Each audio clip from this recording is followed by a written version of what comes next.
Assalomu alaykum. Aziz nafaqaxo'rlar va kanalimizning qadrli obunachilari.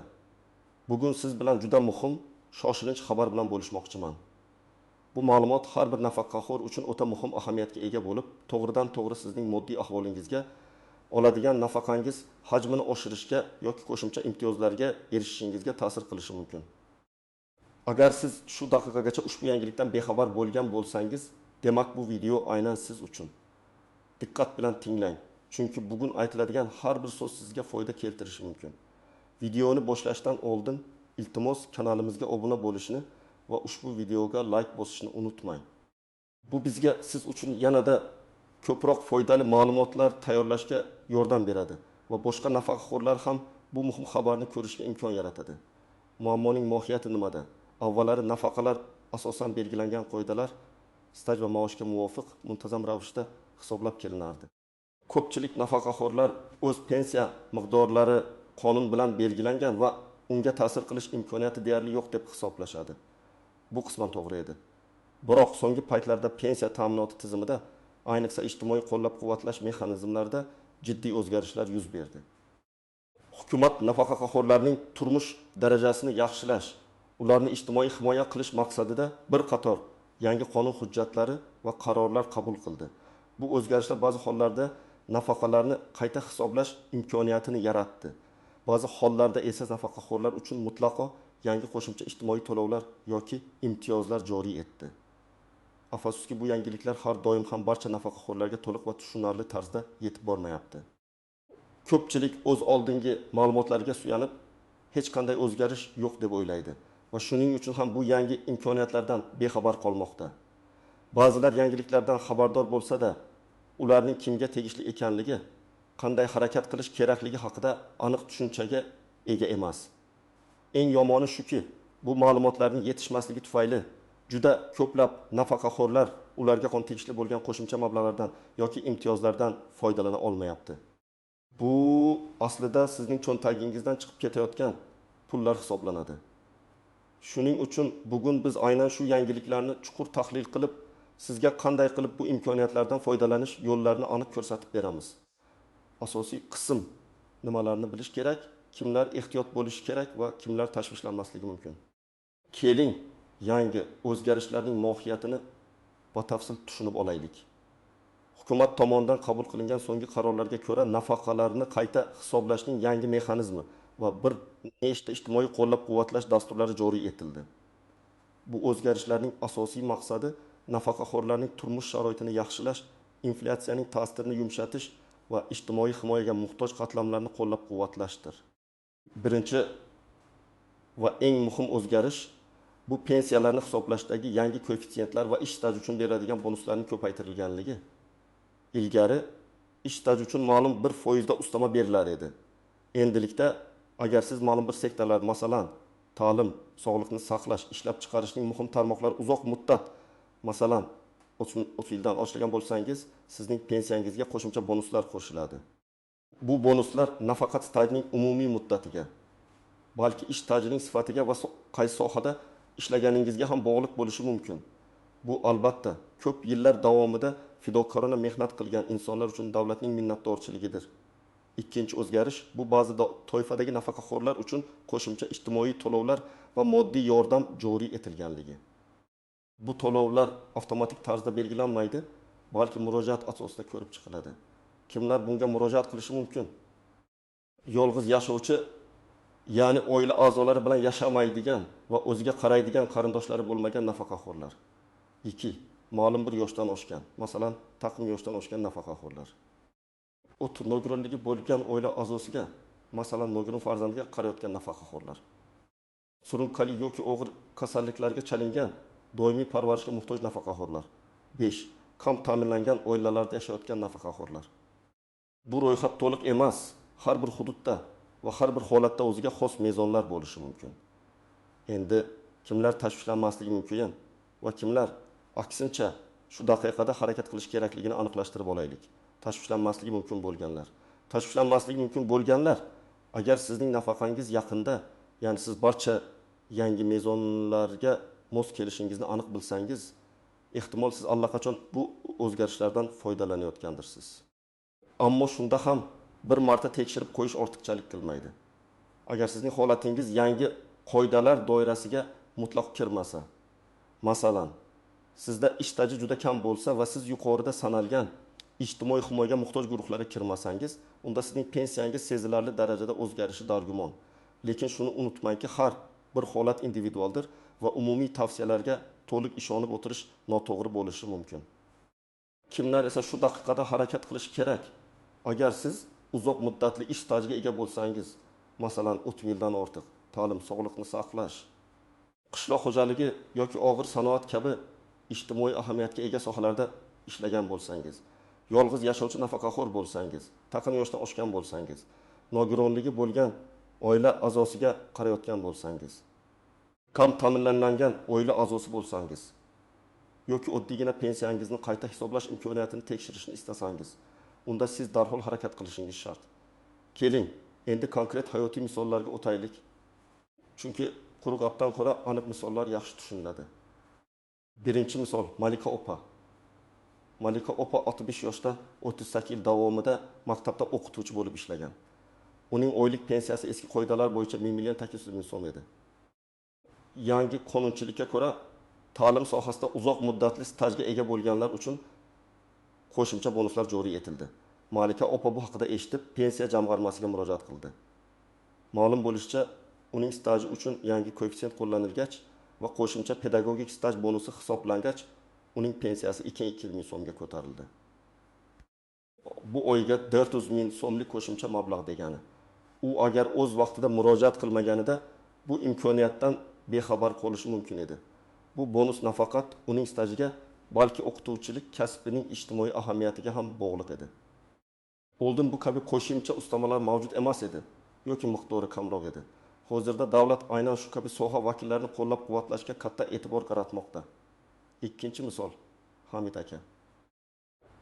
Hamid aka 52 yoshda yolg'iz yashaydi. Rafiqasi vafot etgan, farzandlari chet elda ishlashadi. Uning pensiyasi 1,5 ming so'm edi. Yangi ijtimoiy dastur doirasida 80 yoshdan oshgan yolg'iz yashovchi nafaqaxo'rlar uchun qo'shimcha moddiy yordam belgilandi.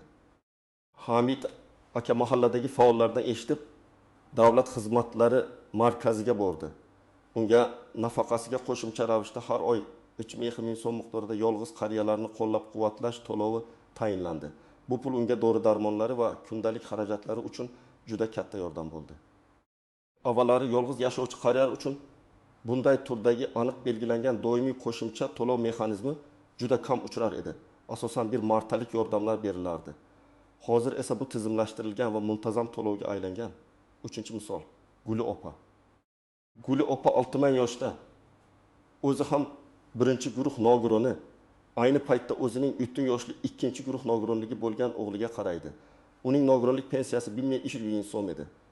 Yangi qoidalarga ko'ra, nogiron oila a'zosiga qarayotgan nafaqaxo'rlar uchun qo'shimcha to'lovlar va imtiyozlar joriy etildi. Guli opa bu haqida bilib, hujjatlarni topshirdi.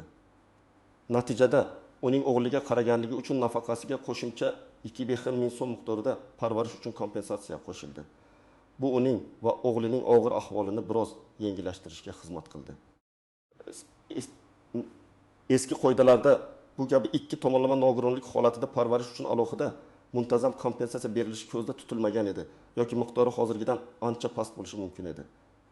Bu misollar shuni ko'rsatadiki, sizning vaziyatingizga qarab pensiyangizda sezilarli o'zgarishlar bo'lishi mumkin. Eng muhimi bu imkoniyatdan xabardor bo'lish va tegishli choralar ko'rish. Ikkinchi asosiy qism qoidalardan istisnolar, tuzoqlar va noaniq jihatlar. Har bir yangi qoida yoki dasturda o'zining istisnolari, e'tibor berilishi lozim bo'lgan jihatlari va tushunarsiz tuyulgan nuanslari bo'ladi. Ularni bilish sizni ortiqcha ovoragarchiliklardan xalos qiladi va jarayonni tezlashtiradi. Istisnolar. Afsuski, barcha pensiya turlari yuqorida sanalgan yangi o'zgarishlarga bir xil darajada kirmaydi. Misol uchun, harbiy xizmatchilarning pensiyalari ayrim hollarda alohida qonun hujjatlari bilan tartibga solinadi va ularga boshqa pensiyalarni qayta hisoblash mexanizmlari to'g'ridan-to'g'ri ta'sir qilmasligi mumkin. Shuningdek, ma'lum bir maxsus maqomga, masalan, chekinishda bo'lgan siyosiy arboblar, ega bo'lgan shaxslarning pensiyalari ham o'ziga xos qoidalarga ega bo'lishi mumkin. Ammo shunda ham ijtimoiy qo'llab-quvvatlash dasturlari, ya'ni yolg'iz qariyalar yoki nogiron farzandlarga qarayotganlar uchun to'lovlar ushbu toifadagi nafaqaxo'rlar uchun ham amal qilishi ehtimoli yuqori. Shu sababli har qanday holatda ham o'z vaziyatingizni aniqlashtirishingiz zarur. Tuzoqlar va noxush holatlar B. Noto'g'ri ma'lumotlar. Eng katta tuzoqlardan biri bu noto'g'ri ma'lumotlarga ishonishdir. Ba'zi kishilar qo'shnilardan, bozordagi tanishlardan eshitgan aniq ma'lumotlarga tayanib noto'g'ri xulosaga kelishadi. Unutmang, faqatgina rasmiy manbalar, ya'ni pensiya jamg'armasi bo'limlari, davlat xizmatlari markazlari yoki rasmiy davlat veb-saytlari orqali olingan ma'lumotlarga ishonchli bo'ladi. Kimdir menga aytdi degan gapga ishonmang. 2. Firibgarlar, afsuski nafaqaxo'rlar orasida firibgarlar ham faollashishi mumkin. Ular pensiyani qayta hisoblashda yordam beramiz, sizga qo'shimcha pul olib beramiz kabi va'dalar bilan pullaringizni olmoqchi bo'lishadi. Eng muhimi, shuni yodda tutingki, pensiyani qayta hisoblash yoki qo'shimcha to'lovlarni rasmiylashtirish bilan bog'liq har qanday davlat xizmati mutlaqo bepul amalga oshiriladi. Hech kimga bu ishlar uchun pul bermang, yoki bank karta raqamingizni bermang. Bunday shubhali takliflarga duch kelsangiz, darhol huquq-tartibot organlariga murojaat qiling. Uch hujjatlarning to'liqsizligi bu jarayonni sekinlashtiruvchi asosiy omillardan biri. Agar siz arizangizga barcha kerakli hujjatlarni ilova qilmasangiz, sizdan qo'shimcha ma'lumotlar so'rab jarayonni kechiktirishlari mumkin. Ba'zida hatto birgina kichik hujjatning yetishmasligi ham arizani bir necha haftaga, ba'zida esa oylarga cho'zib yuborishi mumkin. Bu ayniqsa ish staji bo'yicha hujjatlar, masalan, mehnat daftarchasidagi xatoliklar yoki ma'lumotlarning aniq emasligi bilan bog'liq bo'lishi mumkin. Dartal murojaat muddatlari. Hozircha aksariyat yangi ijtimoiy to'lovlar va pensiyani qayta hisoblash imkoniyatlari uchun aniq bir oxirgi muddat belgilangan emas. Bu degani siz istalgan vaqtda murojaat qilishingiz mumkin. Biroq qancha tez murojaat qilsangiz, shuncha tez qo'shimcha mablag'larni ola boshlaysiz. Shuni ham inobatga olingki, ba'zi bir noyob bir martalik yordam turlari uchun muddatlar belgilanadigan holatlar ham bo'lishi mumkin. Shuning uchun imkon boricha tezroq harakat qilish tavsiya etiladi. Noaniq jihatlar va nuanslar. Chet elda ishlaganlik. Agar siz umringizning bir qismini chet elda ishlagan bo'lsangiz, bu stajni hisoblashda o'ziga xos jihatlar mavjud. O'zbekistonning boshqa davlatlar bilan tuzgan pensiya ta'minoti bo'yicha shartnomalari bo'lishi mumkin. Bunday hollarda pensiya jamg'armasiga murojaat qilib, chet eldagi stajingizni tasdiqlovchi hujjatlarni taqdim etishingiz kerak bo'ladi. Bu staj sizning umumiy stajingizga qo'shilib, pensiya miqdoringizga ta'sir qilishi mumkin. Ish stajidagi uzilishlar, mehnat daftarchasida uzilishlar bo'lsa, bu har doim ham muammo emas. Ba'zi uzilishlar, masalan, bolani parvarishlash ta'tilida bo'lganlik stajga hisoblanishi mumkin. Lekin bunda tegishli hujjatlarni, tug'ilish haqidagi guvohnoma, bola parvarishlash ta'tilida bo'lganlik haqidagi buyruqlar taqdim etish kerak bo'ladi. Qayta murojaat qilish zaruriyati. Agar siz avvalroq pensiyangizni qayta hisoblashni so'rab murojaat qilgan bo'lsangiz, lekin bu yangi qoidalar joriy etilishidan oldin bo'lgan bo'lsa, sizning holatingizni yangi qoidalar bo'yicha yana bir bor ko'rib chiqishlari uchun qayta murojaat qilishingiz kerak bo'ladi. Avtomatik ravishda qayta hisoblanishi shart emas. Chunki yangi qoidalar bo'yicha qo'shimcha hujjatlar talab qilinishi mumkin. Amaliy maslahatlar. Tomoshabin nima qilish kerak? Endi eng muhimga o'tamiz. Sizning harakatingiz. Ushbu ma'lumotlardan foydalanib, o'z huquqlaringizni himoya qilish va moddiy ahvolingizni yaxshilash uchun aniq qadamlar. Hujjatlaringizni to'plang. Bu eng birinchi va muhim qadamdir. Sizga quyidagi hujjatlar kerak bo'lishi mumkin. Pasport asli va nusxasi, nafaqaxo'r guvohnomasi asli va nusxasi, mehnat daftarchasi asli va nusxasi. Bu sizning ish stajingizni tasdiqlovchi asosiy hujjat. Agar sizda mehnat daftarchasi yo'q bo'lsa, unda arxiv ma'lumotnomalari yoki ish joyingizdan berilgan boshqa tasdiqlovchi hujjatlar kerak bo'lishi mumkin. Maosh haqidagi ma'lumotnoma. Agar mehnat daftarchangizdagi ma'lumotlar to'liq bo'lmasa, maoshingiz haqidagi arxiv ma'lumotnomalari pensiyani hisoblashda muhim ahamiyat kasb etadi. Ayniqsa eng ko'p maosh olgan davrlaringiz haqidagi ma'lumotlar. Nikoh yoki tug'ilish haqidagi guvohnomalar. Agar siz oila a'zolaringizga qarayotgan bo'lsangiz yoki oilaviy ahvolingiz tufayli qo'shimcha imtiyozlarga ega bo'lishingiz mumkin bo'lsa. nogironlik haqidagi ma'lumotnoma yoki guvohnoma. Agar sizda nogironlik bo'lsa yoki nogiron oila a'zoyingizga qarayotgan bo'lsangiz, boshqa maxsus maqomni tasdiqlovchi hujjatlar, masalan, faxriy unvonlar, ko'krak nishonlari, urush qatnashchisi guvohnomasi va hokazo. Chunki ular ham qo'shimcha bonuslar uchun asos bo'lishi mumkin.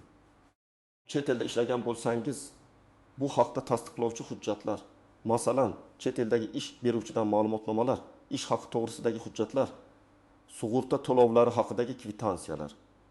Barcha hujjatlarning asl nusxalarini ham tayyorlab qo'ying.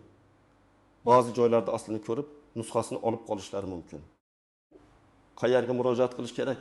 Sizda bir nechta variant bor. Fuqarolarning o'zini o'zi boshqarish organlari, mahalla fuqarolar yig'ini.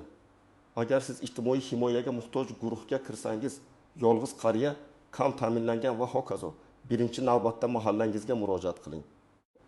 Mahalla mas'ullari sizning holatingizni o'rganib chiqib, tegishli tavsiyalar beradi va ba'zi hollarda ular orqali arizani topshirish mumkin bo'ladi. Pensiya jamg'armasining hududiy bo'limlari. Pensiyani qayta hisoblash yoki yangi qoidalar bo'yicha ma'lumot olish uchun asosiy joy. Bu yerda sizning ish stajingiz, maoshingiz va boshqa ma'lumotlaringiz asosida pensiya miqdoringiz qayta hisoblab chiqilishi mumkin. Davlat xizmatlari markazlari. Bu markazlar nafaqat pensiya bilan bog'liq masalalarda, balki boshqa ijtimoiy yordam turlarini rasmiylashtirishda ham yordam beradi. Ular bir darcha tamoyili asosida ishlaydi va ko'plab xizmatlarni bir joydan olish imkonini beradi. Siz shunchaki hujjatlaringizni topshirasiz. Ular qolganini o'zlari amalga oshiradi. 3. Qanday murojaat qilish va nimani so'rash kerak? Sizning murojaatingiz yozma ariza shaklida bo'lishi kerak. Arizangizda aniq qaysi o'zgarish bo'yicha ma'lumot olmoqchi ekanligingizni yoki pensiyangizni qayta hisoblashni so'rayotganingizni ko'rsating. Masalan, yangi qonunchilikka asosan pensiyamni qayta hisoblashni va yoki qo'shimcha ijtimoiy to'lovlar olish imkoniyatini ko'rib chiqishingizni so'rayman. Ish stajim 38 yil. Ta'lim sohasida ishlaganman yoki yolg'iz yashayman. Magan 2 yoshdaman va hokazo. Ariza topshirganingizda uning ro'yxatga olinganligi haqida tasdiqnoma yoki kvitansiya olishni unutmang. Bu keyinchalik sizning arizangizning taqdirini kuzatish uchun muhim bo'ladi. 4. Jarayonni kuzatish va nazorat qilish.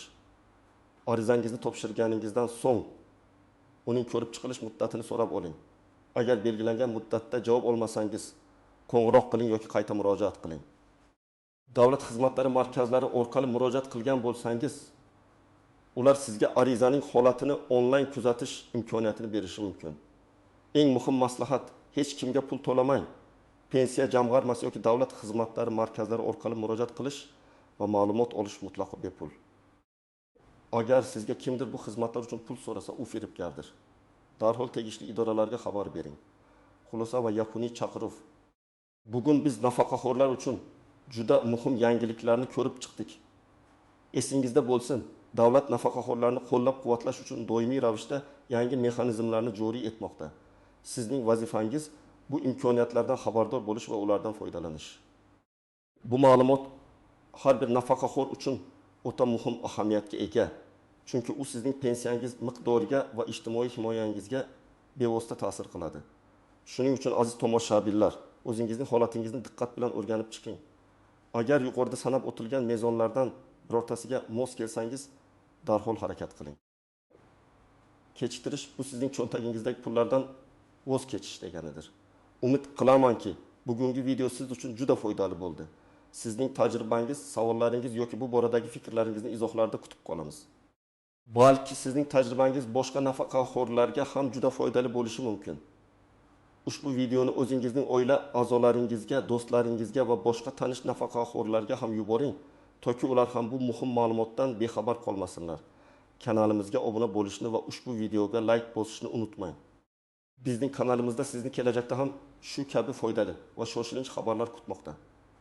Sog' bo'ling, salomat bo'ling.